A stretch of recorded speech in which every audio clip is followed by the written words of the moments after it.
Seorang wanita berusaha membuat jalan keluar dari kontainer tempat ia terjebak. Namun semua pisau yang digunakannya patah. HP-nya tidak bisa digunakan dan hancur lebur. Persediaan air bersih semakin menipis dan ada bayinya yang harus diselamatkan. Kondisi mental Ana semakin kacau, sampai-sampai ia harus menjelati air yang ada di bagian atas kontainer. Saat Ana mulai tertidur, air hujan jatuh tepat di atas wajahnya. Ana berusaha menampung air hujan dan meminumnya. Setelah mendapatkan sedikit energi, Ana melanjutkan usahanya untuk membuat jalan keluar dari kontainer ini. Dengan mengaitkan tali di sela-sela bagian atas yang sudah dipotongnya, lalu Ana menariknya dengan sekuat tenaga. Cahaya mulai terlihat, jalan keluar mulai terbuka, dan Ana mulai bersyukur karena usahanya membuat jalan keluar dari kontainer yang terdampar di tengah lautan sudah berhasil. Tapi tentu saja ia belum sepenuhnya selamat. Siapa yang akan menolongnya? Ana masih tidak tahu arah dan tujuan sebab tidak ada tanda-tanda pertolongan akan datang.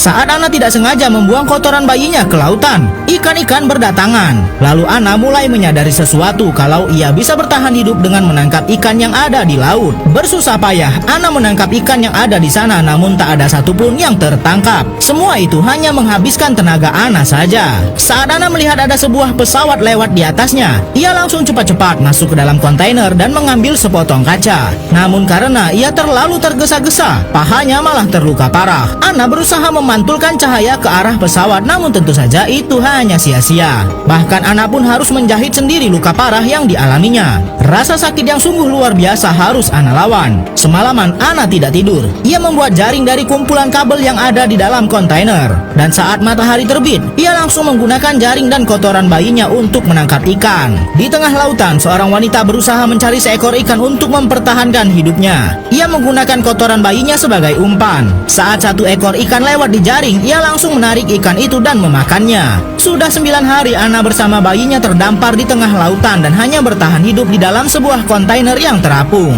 Ana hanya bisa pasrah menunggu pertolongan datang. Hari demi hari dilewati, namun tidak ada pertanda baik. Akankah Ana bersama bayinya harus berakhir menyedihkan di tengah lautan ini? Semakin lama air di dalam kontainer semakin dalam, dan tidak ada lagi tempat bagi Ana untuk tinggal. Hingga akhirnya ia membuat sebuah rakit dari benda-benda yang ada di dalam kontainer. Ana benar-benar sudah berjuang sangat keras untuk mempertahankan hidupnya bersama sang bayi.